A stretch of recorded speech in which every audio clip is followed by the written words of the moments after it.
굿모닝. 오늘도 주님 안에서 기쁘고 행복한 하루의 시작입니다. 주님의 평강이 성도님들 심령에 충만하기를 소망합니다. 하나님 말씀은 출애굽기 12장 37절에서 51절입니다. 출애굽기 12장 37절에서 51절 말씀을 봉독하겠습니다. 이스라엘 자손이 라암셋을 떠나서 숫곳에 이르니 유아 외에 보행하는 장정이 60만 가량이요 수많은 잡족과 양과 소와 심이 많은 가축이 그들과 함께하였으며 그들이 애굽으로부터 가지고 나온 반류되지 못한 반죽으로 무교병을 구웠으니 이는 그들이 애굽에서 쫓겨남으로 지체할 수 없었음이며 아무 양식도 준비하지 못하였음이더라. 이스라엘 자손이 애굽에 거주한 지 430년이라 430년이 끝나는 그날에 여호와의 군대가 다 애굽 땅에서 나왔은즉 이 밤은 그들을 애굽 땅에서 인도하여 내심으로 말미암아 여호와 앞에 지킬 것이니 이는 여호와의 밤이라. 이스라엘 자손이 다 대대로 지킬 것이니라. 여호와께서 모세와 아론에게 이르시되 유월절 규례는 이러하니라. 이방 사람은 먹지 못할 것이나 각 사람이 돈으로 산 종은 할례를 받은 후에 먹을 것이며 거류인과 타국 품꾼은 먹지 못하리라. 한 집에서 먹되 그 고기를 조금도 집 밖으로 내지 말고 뼈도 꺾지 말지며 이스라엘 회중이 다 이것을 지킬지니라. 너희와 함께 거류하는 타국인이 여호와의 유월절을 지키고자 하거든 그 모든 남자는 할례를 받은 후에야 가까이하여 지킬지니 곧 그는 본토인과 같이 될 것이나 할례 받지 못한 자는 먹지 못할 것이니라. 본토인에게나 너희 중에 거류하는 이방인에게 이 법이 동일하니라 하셨으므로 온 이스라엘 자손이 이와 같이 행하되 여호와께서 모세와 아론에게 명령하신 대로 행하였으며 바로 그날에 여호와께서 이스라엘 자손을 그 무리대로 애굽 땅에서 인도하여 내셨더라. 아멘. 자, 드디어 출발입니다. 출발. 이스라엘 자손이 430년 종살이를 마치고 이집트를 떠나게 됩니다. 이스라엘 백성은 라암셋을 떠나서 숫곳에 이르게 됩니다. 장년 남자만 60만이라 합니다. 그러니 출애굽 전체 인구는 어느 정도 되겠습니까? 아마도 수백만 명에 이를 것으로 추정이 되죠. 자, 그리고 이들의 출애굽 대열에는요. 이방인들도 함께합니다. 38절에 잡족이란 말이 나오는데요. 여기 잡족이란 표현이 여러 섞여 있는 이방 민족을 말하고 있습니다. 또한 양과 소와 가축도 함께 출애굽합니다. 하나님의 처음 말씀이 그대로 다 이루어지게 된 것이죠. 이스라엘의 백성 모두, 즉 장년들, 어린이들, 또 가축 모두가 애굽을 떠나게 되는 것입니다. 자, 그런데 출애굽은 바로에 의해 쫓겨나는 상황이죠. 그러므로 다른 양식을 준비할 그러한 여유, 그러한 겨를이 없게 됩니다. 그래서 반죽에 넣은 무교병, 누룩을 넣지 않은 빵만 굽게 되는 것이죠. 여러분, 무교병은 맛이 있습니까? 맛이 없습니까? 맛이 없죠. 맛없는 빵입니다. 그러나 그럼에도 불구하고 이 무교병을 먹음으로써 이스라엘 백성이 출애굽 여정을 견딜 수 있는 체력을 갖게 되는 것이죠. 여러분, 무교병을 미리 준비하도록 말씀하신 하나님, 얼마나 그의 백성을 사랑하시고 그의 백성의 이 기본 체력까지 생각하시는 사려 깊으신 하나님이십니까? 우리 하나님 참 좋은 하나님이시죠. 자, 이제 이집트의 430년 기간을 통과하게 되었습니다. 430년 기간을 통과한 이스라엘 백성을 가리켜서 하나님이 특별한 별명을 붙여주세요. 그게 뭡니까? 여호와의 군대라는 거예요. 이스라엘 백성을 가리켜 여호와의 군대라고 부릅니다. 이스라엘은 단지 종살이에서 벗어나는 백성이 아니고요. 그들은 여호와의 군대로 거듭나게 된 것이죠. 자, 그리고 6월절의 밤, 그 밤에 여호와의 밤에요. 하나님은 이스라엘을 애굽 땅에서 인도하셨으므로 이제 이스라엘 자손은 유월절을 절기로 지켜야 하는 것입니다. 더욱이 유월절 절기를 자손 대대로 지켜야 하는 것입니다. 하나님은 유월절을 지키는 규례를 이렇게 말씀하십니다. 첫째, 이방인은 유월절 양의 고기를 먹을 수가 없다. 왜? 할례를 받지 않았기 때문이다. 이렇게 말씀하십니다. 할례란 무엇입니까? 할례란 하나님의 언약의 백성이 된 것을 신체에 나타내는 표식이죠. 그러므로 할례 없는 이방인이 유월절 양의 고기를 먹을 수 없다. 이 말의 뜻은요. 하나님의 언약의 백성이 아닌 사람은 유월절 양, 즉 하나님의 구원의 은혜를 먹을 수 없다, 누릴 수 없다라는 의미인 것입니다. 그런데 감사한 것은요. 만약 이방인이 비록 이방일지라도 만약 이방인이 할례를 받게 되면 어떻게 됩니까? 그는 유월절 양의 고기를 먹을 수 있습니다. 예를 들어 이스라엘의 종으로 살고 있는 이방인일지라도 그 종으로 지내는 이방인이 할례를 받게 되면 그는 유월절 양의 고기를 먹을 수 있습니다. 즉 그가 히브리인이든 혹은 이방인이든 혹은 그의 신분이 평민이든 즉 주인이든 혹은 종이든 구별 없이 차별 없이 할례 곧 하나님의 언약의 백성이 되었다라는 표식만 갖는다면 누구든지 유월절에 그 구원의 은혜와 기쁨에 참여할 수가 있게 되는 것입니다. 그리고 48절에 보면 이스라엘과 함께 거류하는 즉 거주하고 있는 타국인일지라도 그가 할례를 받게 되면 유월절에 그 은혜에 참여할 수가 있게 되는 것입니다. 유월절은요. 민족과 국적을 초월하여 누구든지 하나님의 언약 백성이라면 참여할 수가 있는 것입니다. 여기에서 우리는 하나님을 다시 보게 됩니다. 우리 하나님 어떤 하나님이십니까? 선교적인 하나님이십니다. 우리 하나님은 미셔널 갓, 하나님은 선교적인 하나님이세요. 하나님은 민족과 신분과 국적을 초월하여 구원의 은혜를 누리도록 그 구원의 은혜를 베풀어 주시는 하나님이십니다. 선교적인 하나님. 여러분 선교적인 하나님 하면 우리는 신약 성경을 떠오르게 되죠. 하나님께서 선교하시는 하나님인 것을 신약 성경이 잘 증거하잖아요. 마태복음 28장 18절에서 20절 그 마지막 말씀들 지상명령이라든지 사도행전 1장의 말씀 이 모든 것을 볼 때 신약 성경에서 하나님은 선교적인 하나님이구나 우리가 생각할 수 있는데 사실은 신약 성경을 넘어서서 구약 성경 가운데 특별히 아주 초기라 할 수 있는 이스라엘의 시작이라 할 수 있는 출애굽 사건에서부터 하나님은 어떤 하나님인지를 보여주고 계시는 것입니다. 하나님은 선교적인 하나님이세요. 하나님은 그의 택한 백성 이스라엘을 사랑하시고 그들을 위하시고 그들을 사용하시지만 하나님은 그들과 함께 이방인 가운데 하나님의 언약의 백성이라면 차별 없이 구별 없이 그들을 사랑하시고 인도하시는 하나님이신 것을 보여주고 있는 것입니다. 그뿐 아니죠. 사실은 출애굽을 넘어서서 이미 창세기 12장에 아브라함을 소명하시는 그 순간부터 하나님은 이스라엘 백성을 부르시지만 그러나 그들을 부르시는 목적은 결국 온 인류 가운데 하나님이 이방인일지라도 차별 없이 하나님의 구원의 은혜가 언약 백성 가운데 임하는 것을 보여주고 말씀하시는 그러한 선교적인 하나님이신 것이죠. 바로 이것이 우리 위대하신 하나님의 특징인 것입니다.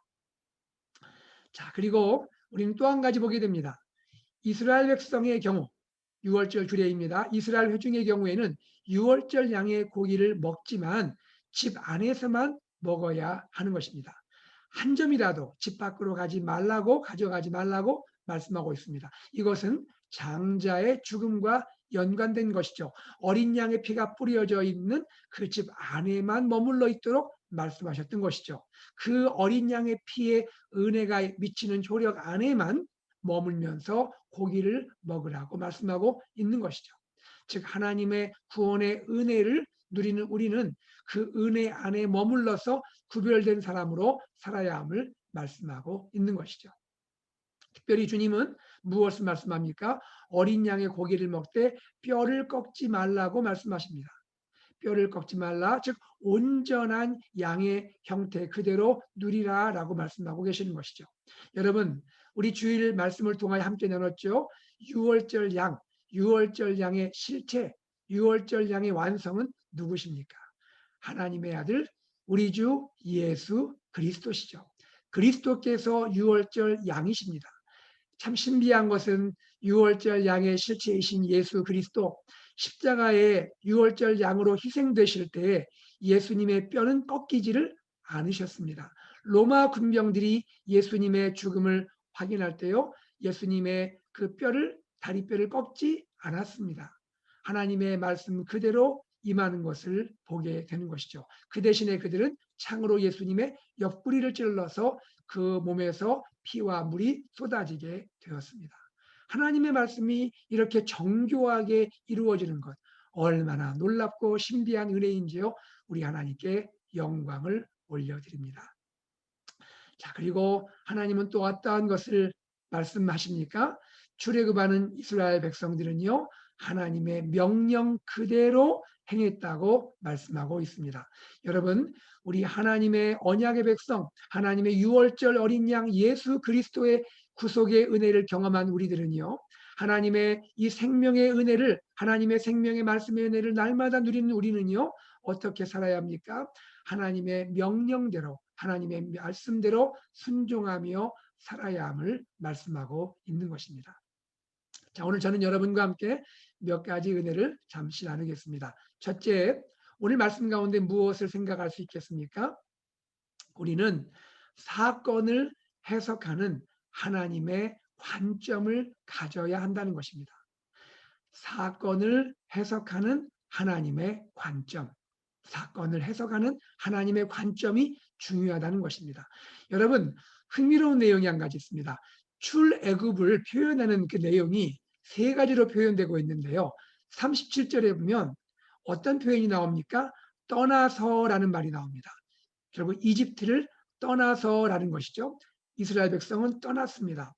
39절에 보시면 애굽에서 쫓겨남으로, 그렇죠, 바로에 의해서 쫓겨나게 되죠. 쫓겨남으로.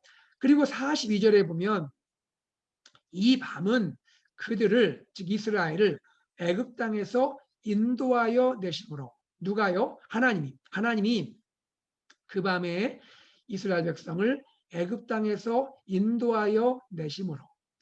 여러분, 동일한 출애굽 사건을 바라보는 관점이 다르죠. 첫 번째는 어떻게 표현합니까? 떠나다라고 말합니다. 떠났죠. 이번에는 뭐라 말합니까? 쫓겨났다라고 말합니다. 다 맞는 겁니다. 떠나기도 했고 쫓겨나기도 했습니다. 그런데 마지막에는 어떻게 표현합니까? 하나님이 인도하여 내셨다라고 말하고 있습니다. 떠난 것 맞습니다. 쫓겨난 것 맞습니다. 그런데 궁극적으로 이것을 어떻게 신앙적으로 해석하고 있습니까? 하나님이 인도하여 내셨다. 여러분, 우리의 삶은 바로 이런 것입니다. 우리의 삶은 어쩔 때는 그 삶을 볼 때 떠난 것일 수도 있습니다. 또 그 삶은 다른 각도에서 보면 쫓겨난 것일 수도 있는 것이죠. 그런데 믿음의 눈으로 하나님의 관점으로 보면 그 사건은 무엇입니까? 하나님이 인도하여 내신 것이죠. 여러분, 이런 말이 있죠. 인생은 해석이다. 인생은 해석이다라는 말이 있습니다. 해석이 너무나 중요하다는 거예요. 해석을 하는 것에 따라서 인생의 의미가 달라집니다. 여러분, 우리는 인생을 해석할 때 너무나 내 관점으로만, 나의 상황으로만 바라보면 우리는 인생을 살기가 쉽지가 않습니다. 고되고 힘들고 어려운, 심지어 쫓겨난 것 같은 그러한 인생의 삶일지라도 하나님의 관점으로, 하나님의 눈으로 바라본다면 그 어렵고 힘든 시간, 그 어려운 이러한 사건일지라도 이곳에는 하나님께서 나를 인도하시는 것이 있구나. 하나님이 우리 가정을 인도하시는구나. 하나님이 우리 일터를 인도하시는구나. 하나님이 우리 목장을, 하나님이 우리 교회를 인도하시는구나 생각할 수가 있게 되는 것이죠. 그렇게만 생각된다면 동일한 사건, 동일한 그러한 경험일지라도 얼마나 힘이 되고 얼마나 은혜가 되느냐 하는 것입니다. 여러분 기억하시기 바랍니다. 인생은 해석입니다. 특별히 우리는 해석할 때 하나님의 눈으로, 하나님의 관점으로 해석할 수가 있어야 하는 것이죠. 두 번째입니다. 고난은 하나님의 백성을 훈련시킵니다. 고난은 하나님의 백성을 훈련시킵니다. 430년의 기간은요, 단지 종살이한 기간이 아니었습니다. 물론 종살이한 기간이 맞습니다. 그런데 그것은 단지 종살이한 기간이 아닙니다. 이스라엘 백성은 그것을 몰랐습니다. 그런데 하나님은 출애굽하는 백성을 향하여 무엇이라 말합니까? 어떻게 별명을 붙여주십니까? 너희는 하나님의 군대다라고 말합니다. 그들은 종살이한 것밖에 없는 것 같지만 하나님은 430년 동안에 하나님의 백성 이스라엘 백성을 하나님의 군대로 준비시키고 그들을 하나님의 군대로 세워 가셨던 것입니다. 바로 이것이 하나님의 놀라운 은혜인 것이죠. 여러분, 고난은 무엇입니까? 고난은 어려움이죠. 고난은 고통입니다. 고난은 힘든 것입니다. 예, 그렇습니다. 그런데 하나님은 고난을 어떻게 이용하십니까? 고난을 통하여 우리의 믿음을 성장시킵니다. 하나님 우리 고난을 통하여 우리를 성숙시켜 가십니다. 그리고 하나님의 영적인 군사로, 영적인 군대로 일으키시고 우리를 사용하십니다.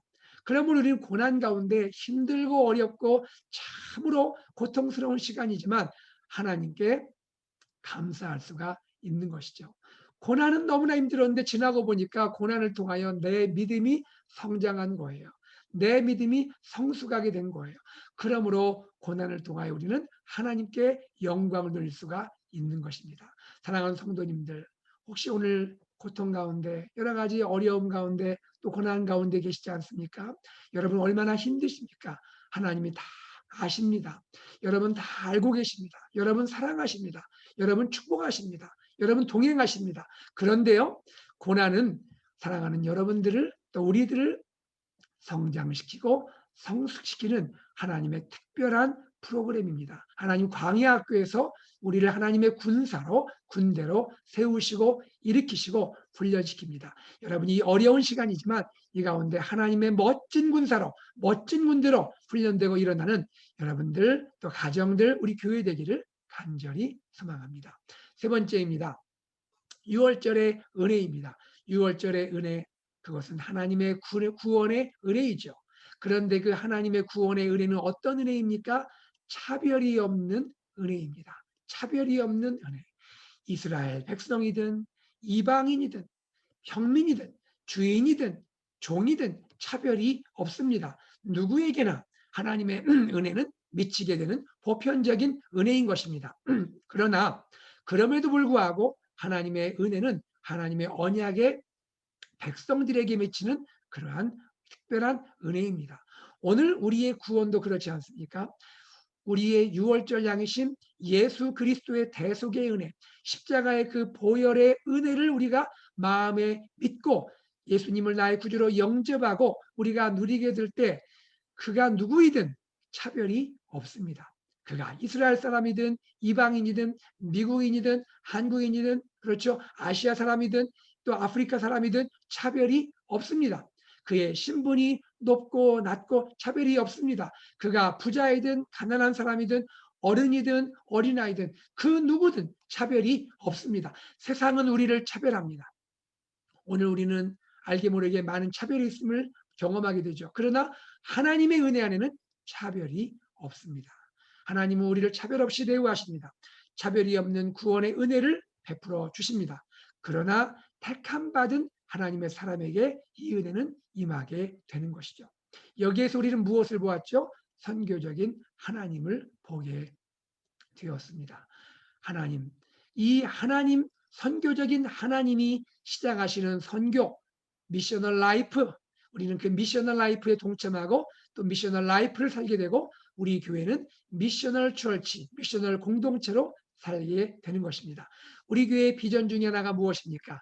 미셔널 라이프, 미셔널 처치입니다. 그 미셔널 라이프, 미셔널 처치를 시작하는 분은 누굽니까? 사람이 아닙니다. 미셔널 라이프, 미셔널 처치의 시작은 하나님이십니다. 하나님께서 차별 없이 누구든지 사랑하시고 은혜를 베풀어 주십니다. 하나님이 택한 백성이라면 누구든지 하나님이 그 은혜를 나누어 주시게 되는 것이죠. 여러분, 우리 교회는 장차 이제 앞으로 세계 선교를 향하여 나갈 것입니다. 하나님의 세계 선교를 품고 나가게 됩니다. 세계 선교의 기초는 무엇입니까? 하나님이십니다. 미셔널 하나님. 하나님 자신이 세계 선교의 시작이십니다. 출발이십니다. 하나님이 선교하십니다. 우리도 함께 선교하는 것입니다. 하나님의 선교의 마음 우리 가슴에 심어지기를 간절히 소망합니다. 말씀을 맺겠습니다. 오늘 우리는 본문 가운데 하나님이 어떤 분이신지, 하나님의 어떠한 은혜가 있는지 우리는 깨닫게 되었습니다. 이 하나님의 은혜가 우리와 함께하고 이 하나님의 은혜 가운데 이제 우리 가정과 교회와 우리 삶이 하나님의 영광을 위하여 멋지게 쓰임받는 우리 삶이 되기를 소원합니다. 우리 성도님들 혹이라도 고난 가운데 계십니까? 주님이 함께 하십니다. 우리의 해석의 관점이 바뀌기 바랍니다. 하나님은 우리를 성숙시키고 훈련시켜 가십니다. 하나님이 우리와 함께 하십니다. 우리를 인도하십니다. 이 하나님 안에서 승리하는 성도님들 되시기를 주님의 이름으로 축복합니다. 같이 기도하겠습니다. 하나님 아버지 감사합니다. 오늘도 하나님의 은혜가 우리와 함께함을 감사합니다. 하나님 아버지, 우리의 인생은 해석인 것을 다시 한번 깨닫습니다. 하나님, 우리의 관점에서, 우리의 상황의 관점에서만 이 사건과 이 일을 해석하지 않게 하시고 하나님의 눈으로, 하나님의 관점으로 우리의 삶을 해석함으로 하나님이 나와 함께 하시고 하나님이 나의 삶을 인도하심을 분명히 고백할 수 있고 또 깨닫고 감사할 수 있게 하여 주시옵소서. 오늘 하루 고난과 고통과 어려움 가운데 지내시는 우리 성도님들 계십니까? 주님께서 위로하시고 축복하시고 함께 하시고 이기게 하시되 이 고난을 통하여 나의 믿음이 성장하고 성숙함을 깨닫고 하나님께 감사하게 하여 주시옵소서. 하나님의 은혜는 하나님 차별 없는 은혜임을 알고 하나님 아버지, 우리가 먼저 감사하고 이 하나님의 은혜를 우리 이웃과 지역사회와 이제 세계 열방에 나눌 수 있는 또 우리 삶 가운데 실천할 수 있는 미셔널 라이프, 미셔널 처치의 그러한 삶을 우리 자신과 우리 교회가 감당하도록 은혜 허락하여 주시옵소서. 주님께 감사드리며 예수님의 이름으로 기도드리옵나이다. 아멘. 기도 제목을 나누겠습니다. 첫째, 오늘 말씀을 기억하시면서 기도하시면 좋겠습니다. 하나님의 그 은혜를 기억하시고 하나님의 사랑을 기억하시고 오늘 하루 내가 어떻게 살 것인지를 생각하며 하나님께 기도하시길 바랍니다. 둘째입니다. 우리 교회를 위해서 기도하겠습니다. 우리 교회가 하나님의 인도하심 가운데 오직 하나님의 뜻을 향하여 나아가는 교회가 되게 하여 주옵소서. 리더십으로 섬기시는 귀한 분들이 계십니다. 교회를 섬기는 우리 목회자분들, 또 귀한 장로님들, 우리 안수 집사님들, 또 그리고 집사님들, 우리 권사님들, 그리고 사랑하는 우리 모든 또 일꾼들, 특별히 교사로 섬기는 모든 한 분 한 분들, 우리 목자, 목녀, 우리 모든 귀한 분들에게 주여 성령 충만하게 하시고 은혜 부어주시고 그리하여 우리 교회가 하나님의 사랑 가운데 주님께 영광을 돌리게 하여 주시옵소서 기도하시고요. 또 모든 우리 어린이부터 어르신에 이르기까지 모든 부서와 회중들이 하나님의 은혜 가운데 승리하게 하여 주시옵소서 기도하시고 또한 우리 환우분들을 기억하시고 하나님 고치시고 위로하시고 치료하시되 김하철 목사님을 기억하시고 은혜 풀어주시고 사랑하는 귀한 하나님의 딸 은송이 메디슨 하나님의 귀한 어린이 축복하셔서 6월 8일에 하나님의 그 하트 수술이 은혜 가운데 잘 진행되게 하여 주시옵소서 기도하시기 바랍니다. 또한 고난당한 성도님들 위해서 기도하시고요. 또 우리 교회 여러 가지 기도 제목을 놓고 함께 기도해 주시기 바랍니다. 특별히 교회 현장 예배를 위한 준비 작업을 진행 중에 있습니다.